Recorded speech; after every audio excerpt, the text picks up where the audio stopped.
Olha só quem apareceu, né, gente? Postei o vídeo aí falando da descoberta da gravidez de outro menino.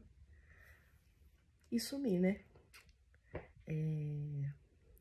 Pra vocês terem noção, essa segunda gestação minha, ele já vai fazer 4 anos.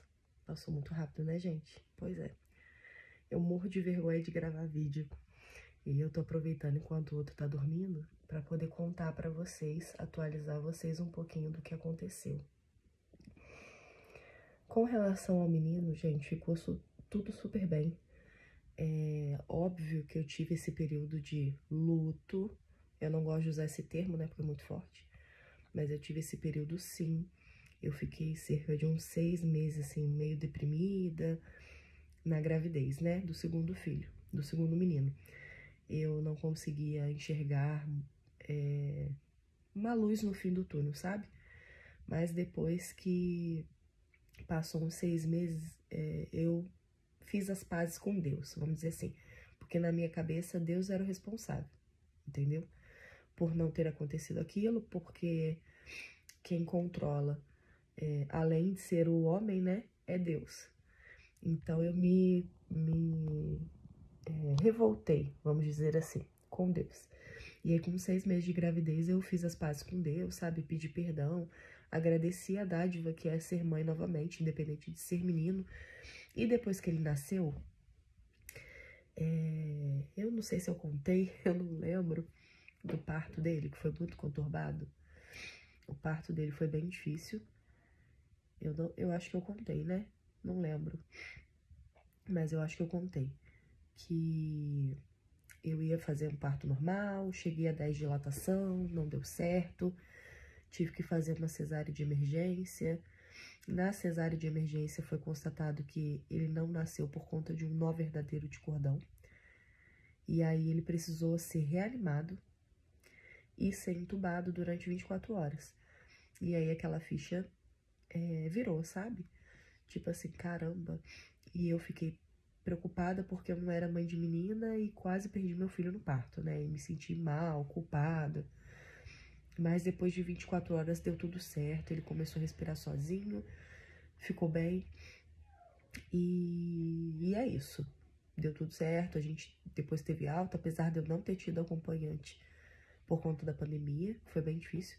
Mas a gente teve alta, fomos pra casa, o amor chegou e ficou perfeito.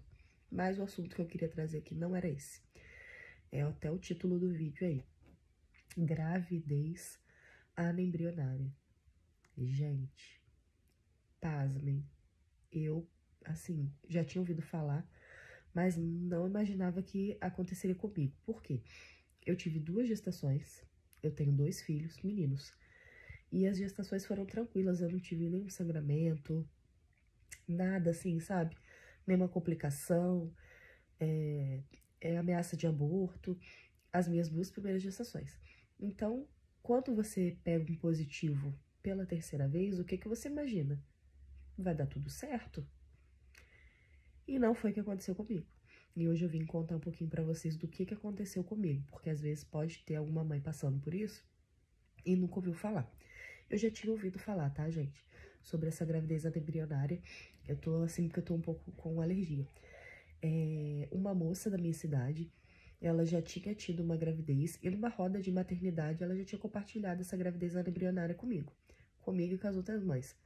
Só que assim, eu ouvi o relato dela, eu fiquei assim muito chateada, porque ela queria muito ser mãe na época, e ela engravidou e aconteceu isso, só que eu nunca tinha ouvido falar. Foi a primeira vez, foi quando ela contou o relato dela, de gravidez anembrionária. Passou muitos anos, eu já com o Dante, que é o mais novo, né, com 1 ano e meio, dei aquela certa escapulida, e na escapulida, o que a gente fez? Vamos tomar a pílula no dia seguinte. Tomei a pílula no dia seguinte e vivi a minha vida. Certeza que tinha dado certo. Isso tem 2 anos, tá, gente? Isso foi em 2023. E aí, quando chegou a época da menstruação, era até no carnaval, a minha menstruação atrasou. E aí já comecei a ficar apavorada, porque ela era muito certinha, sabe? Se atrasasse, tinha coisa errada. E aí eu peguei e comprei um teste, eu lembro que foi até pelo iFood, era tipo 10 horas da noite. Eu comprei o teste e quando eu fiz o teste, gente, deu positivo. Eu fiquei apavorada. Meu esposo estava trabalhando, eu já tinha 2 filhos, não estava planejando um terceirinho. O meu mais novo estava com 1 ano e meio. E eu falei, meu Deus, eu moro longe da minha rede de apoio, da minha família, das minhas amigas. Eu falei, o que que eu vou fazer? Terceiro filho. E aí contei pra ele, a ficha dele não caiu, aí fomos no dia seguinte, fizemos exame de sangue positivo, grávida. Falei, meu Deus, mas eu falei, amém. Na hora, assim, eu fiquei muito desesperada. Mas depois, no outro dia, eu pedi pra Deus me acalmar, sabe? Eu falei, Senhor, se o Senhor me deu, é porque o Senhor tem um propósito. E eu quero ressignificar a minha segunda gestação. Porque na gestação do Dante, eu fiquei muito mal, né, gente? Por conta de eu ter tido menino, eu já contei, quem não sabe, volta um vídeo aí que vocês vão saber. E aí, eu fiquei feliz. Óbvio que de começo eu fiquei apavorada, mas no segundo dia eu fiquei feliz. Passaram-se alguns dias, o que aconteceu? Eu descobri o sangramento, coisa que eu nunca tinha tido nas outras 2 gestações. E eu sempre descobri minha gravidez muito rápido, as 3 vezes, com 5 semanas.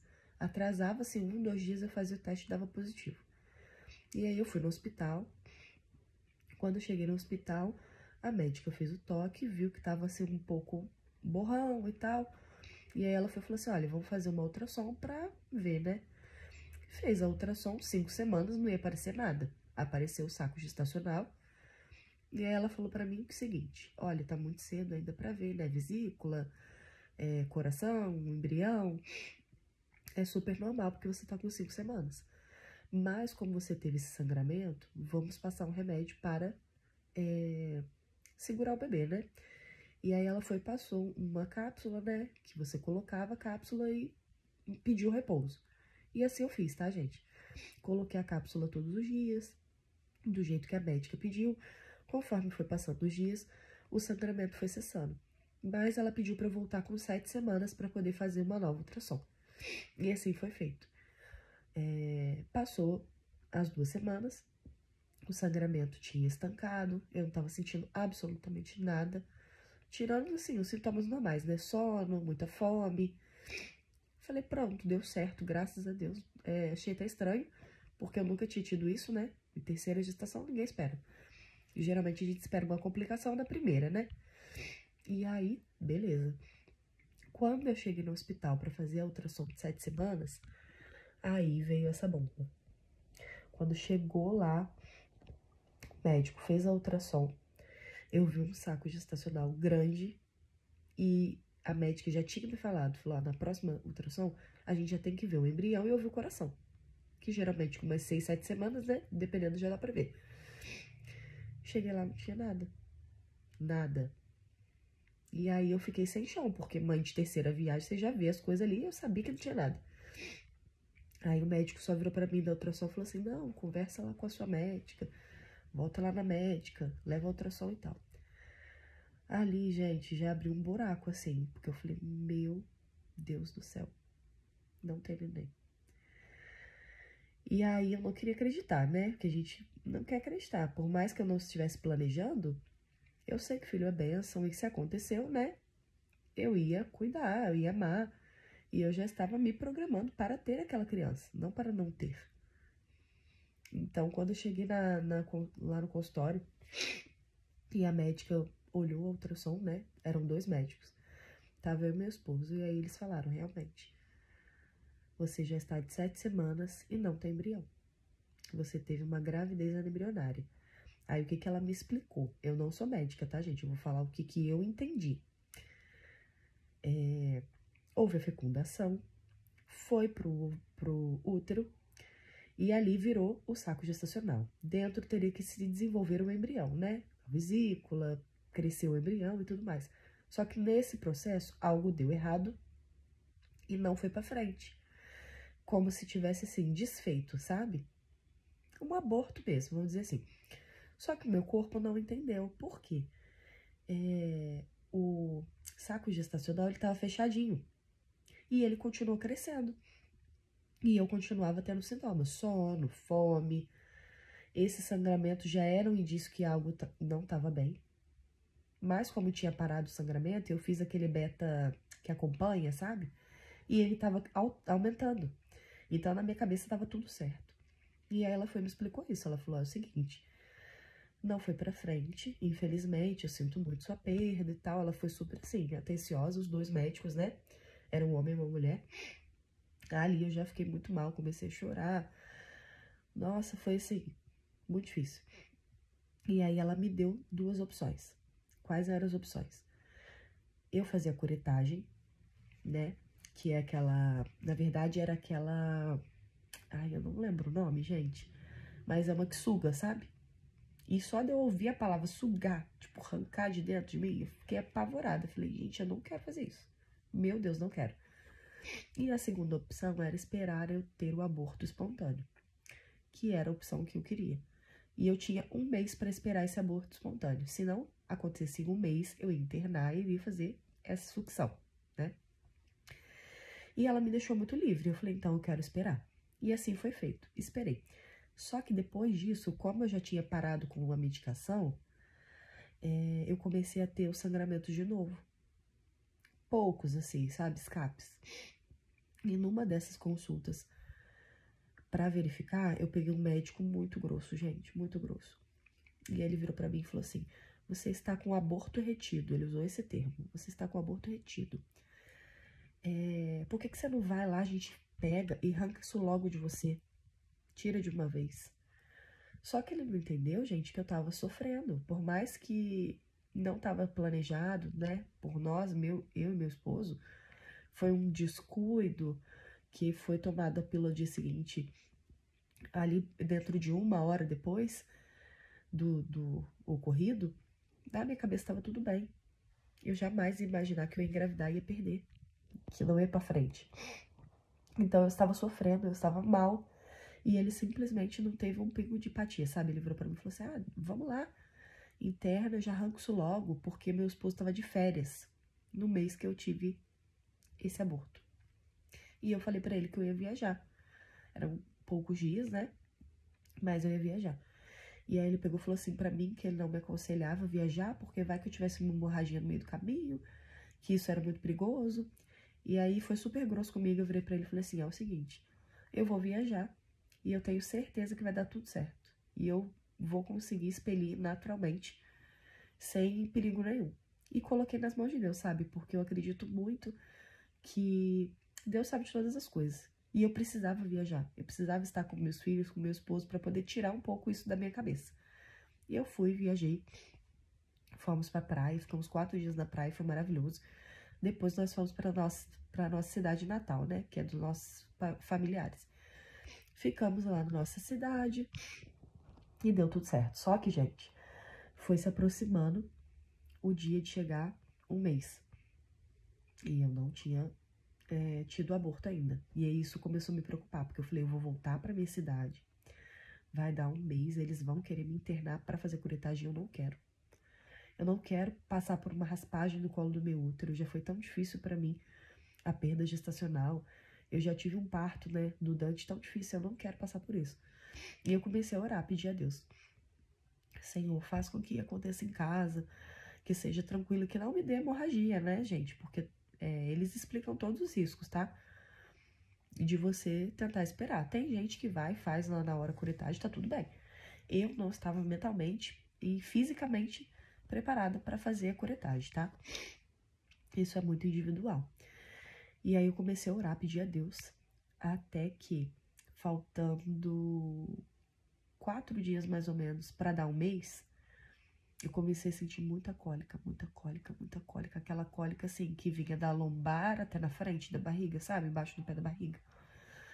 Nossa, aquela cólica forte, igual a dor de parto mesmo, né? Porque eu cheguei a 10 dilatação, então eu sei como é que é a dor, tá, gente? Era aquela dor insuportável. E eu estava na casa da minha sogra. E eu comecei a ficar apavorada, falei que meu esposo não tá passando a dor. Aí ele falou, tu já tomou remédio? Eu falei, já tomei remédio. Caramba, tá doendo muito, tá doendo muito. E eu tava com todos os documentos lá, se precisasse ir pro hospital, né? Eu iria. E aí eu fui no banheiro. Quando eu fui no banheiro, eu comecei a ter o aborto. Eu nunca tinha tido. Então aquilo ali foi um choque pra mim, sabe? Dentro do banheiro. Foi bem forte a cena.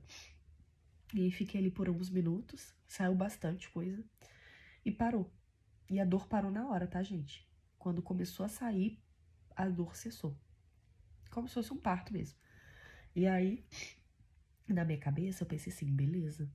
Expeli tudo. Quando foi no outro dia, gente? Era na época de Páscoa. E aí minha mãe pegou e falou assim pra mim, eu preciso ir no shopping pra poder comprar um ovo de Páscoa pro meu namorado e tal. Fui com ela. Gente, quando eu estava pra ir embora do shopping, aquela dor, sabe? Voltou. Voltou com tudo. Falei, mãe, tô sentindo aquela dor de novo. Eu acho que ainda ficou coisa dentro de mim. Ela, vamos pro banheiro. Gente, fomos pro banheiro do shopping. Olha que vergonha. Mas como eu nunca tinha abortado, na minha cabeça, por ter saído muita coisa, eu achei que tinha acabado ali, sabe? Porque acabou a dor. E o sangramento cessou, então fiquei super bem no outro dia, o dia inteiro. A gente só foi, aconteceu na quinta noite, a gente só foi sair na sexta noite, 24 horas, sabe? Pois é, minhas amigas, fui no banheiro do shopping. Cheguei lá no banheiro, sorte que não tinha ninguém. Quando eu cheguei no banheiro, né, lá, saiu mais coisa. Aí a dor de novo cessou, e aí saiu muito mais coisa do que na quinta-feira. Eu fiquei assim, muito choque. Mas, graças a Deus, deu tudo certo. Me limpei, esperei pra ver se não ia dar nenhuma complicação, né? Porque senão eu ia ter que correr pro hospital. E sempre com Deus na frente, né? Colocando Deus pra me guardar, né? Guardar minha vida e tal. E aí o sangramento cessou, eu consegui ir no banheiro do shopping. Fui embora pra casa da minha sogra. Passei o final de semana, fomos embora. Quando chegamos aqui, a primeira coisa que eu fiz foi ir no hospital. Por quê? Porque já tinha dado prazo de um mês. E aí, chegando lá no hospital, eles perguntaram, por que você tá aqui e tal? Aí eu fui, expliquei a situação, mostrei as ultrassons, falei, olha, eu tava com uma gravidez embrionária, e eu pedi, né, pra esperar o prazo de um mês, e hoje é o prazo. E aí eles falaram, aconteceu alguma coisa? Eu falei, sim, eu tive 2 sangramentos, assim, bem intensos, no banheiro, não tive hemorragia, mas tive muita dor e muito sangramento, então acredito que eu consegui expelir. E aí ele falou, então beleza, eu vou passar uma ultrassom pra poder a gente ver, né? Se tiver algum resquício, você vai ter que fazer curetagem. E aí me bateu esse desespero. Eu falei, gente, não pode ter resquício, porque se tiver, eu vou ter que fazer curetagem, então meu esforço vai ter sido tudo em vão. E eu fiquei apavorada, mas, mais uma vez, coloquei na mão de Deus, fiz ultrassom. Na hora da ultrassom, eu ansiosa como sou, as minhas amigas me conhecem, sabem que eu sou muito ansiosa, eu já perguntei na hora pro médico. Falei, doutor, tem alguma coisa aí? Tem algum resquício? Aí ele virou pra mim e falou assim, olha, o seu médico vai te explicar direitinho. Eu falei, mas você pode me dar, né, pelo menos um spoiler? Ele falou, não tô vendo nada aqui. O que você teve? Porque ele não, acho que ele não tinha acesso, assim, aos meus dados, né? E aí eu fui e falei, olha, eu tive uma gravidez embrionária e tal. Ele falou, olha, não tem nada aqui. Você conseguiu expelir. E aí já me deu um alívio, assim, e aí fui, voltei no médico, levei o ultrassom, e ele olhou e falou assim, realmente, não tem nada. Você conseguiu expelir tudo naturalmente. Graças a Deus, né, foi um alívio. E aí ele foi e falou que se eu quisesse engravidar de novo, que era pra eu esperar, né, pelo menos uns 3 meses ali, por conta da recuperação mesmo, né, porque eu fiquei 3 meses com esse saco gestacional crescendo dentro de mim. 3 meses. Então, assim, pro meu corpo, né, se recuperar e tudo. Só que, depois que eu tive o aborto, eu passei por vários altos e baixos, tá? No sentido de que acho que eu quero mais um. Porque aí me deu aquele gostinho de quero. Porque eu não tava pensando. Eu tava muito satisfeita com meus 2 filhos. E quando aconteceu isso, eu fiquei, eu acho que eu quero mais um. E aí depois eu fiquei pensando, eu falei, eu tô doida. Eu moro longe, eu não tenho rede de apoio. Como é que eu vou arrumar mais um filho? E aí fiquei nessa, sabe? Tipo, altos e baixos. A gente ficou um tempinho sem fazer nada, né? Por conta da recuperação. E aí depois eu fiquei com medo. Aí veio o medo de namorar, porque, gente, me deu um medo muito grande, porque o meu medo era assim, eu engravidar de novo e passar por aquilo tudo de novo. Então foi um processo assim bem chato que muita gente não fala. Eu nunca vi ninguém falando sobre. Eu vi vários relatos sobre gravidez anembrionária e ninguém falando sobre tudo, sabe? Sobre o pré, sobre o pós. E depois que eu tive, né, o aborto espontâneo e tudo, que eu voltei às minhas atividades, eu tive muito medo, muito medo. Então, meu esposo teve que ter muita paciência comigo, porque eu ficava com muito medo, eu não queria. Por mais que eu tivesse vontade, eu tinha muito medo. E aí, graças a Deus, a gente foi trabalhando isso, fomos conversando, as coisas foram se ajustando, e a gente voltou pro método que a gente usava, né, que era o preservativo. E ficamos no método por aí, vamos dizer que uns 2 anos e meio. E quando foi agora, 2025, em março de 2025, na verdade, março não, vou voltar um pouquinho. Quando foi em novembro, mais ou menos, eu virei pra ele e falei assim, eu não quero mais ter filho, você quer? Ele falou assim, não quero, porque ele também ficou traumatizado. Ele ficou traumatizado com o parto que eu tive, né, que eu te falei que teve o nó verdadeiro, que ele precisou ser reanimado. Meu esposo viu tudo, tudo. Eu não vi porque tava com pano, mas ele tava do meu lado, e mesmo ele sentado, ele falou pra mim depois, né, de muito tempo, ele me contou o lado dele do parto, o relato dele.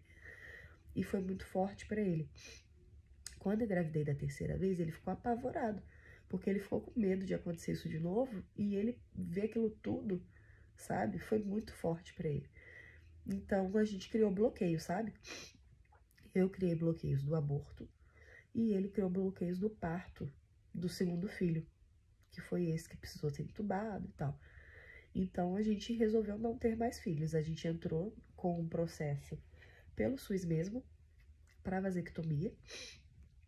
E em março agora, ele operou da vasectomia.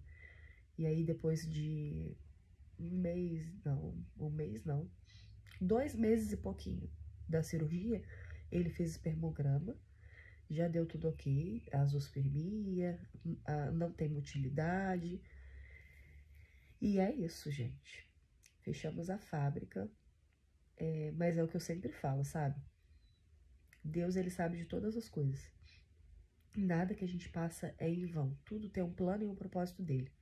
E eu sempre brinco o seguinte, ele operou. A gente não tá usando mais nenhum método contraceptivo, porque ele tá operado e está com o exame zerado. Mas se for da vontade de Deus a gente ter um terceiro filho, eu acredito muito que Deus faz, sabe? Quantos vídeos eu já vi de gente que fez vasectomia e recanalizou e a pessoa engravidou depois de 8 anos de operado, o marido, né? Eu já vi casos de laqueadura que a mulher também recanalizou o canal depois de 300 anos de laqueadura. É gente engravidando com DIU. Então, assim, não tem um método 100%, tá, gente? O método 100% é o quê? É não namorar. Só tem esse. A partir do momento que você namora, qualquer método contraceptivo pode ser falho. Pode ser pílula, pode ser injeção, pode ser implanol, pode ser qualquer coisa.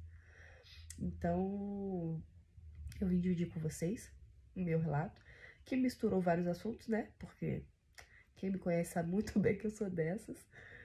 E eu senti no coração, sabe? Que eu tava devendo vir contar pra vocês essa minha experiência com a gravidez anembrionária. Porque tem muita gente que, quando passa, nunca nem ouviu falar, né? E fica perdida.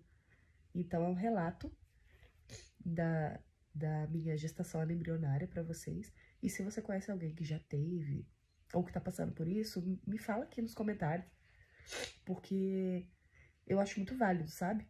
A gente ter essa troca de experiência, principalmente porque pode acontecer na primeira gestação. Imagina, se pra mim que foi na terceira, eu não esperava, foi um susto, imagina pra quem nunca engravidou e passou por isso, ou está passando por isso. É muito triste. Então, fica aí meu relato pra vocês, meu podcast, né, galera? Porque deu um bom tempo. Mas é isso, gente. Fique com Deus. Deus abençoe. Até a próxima.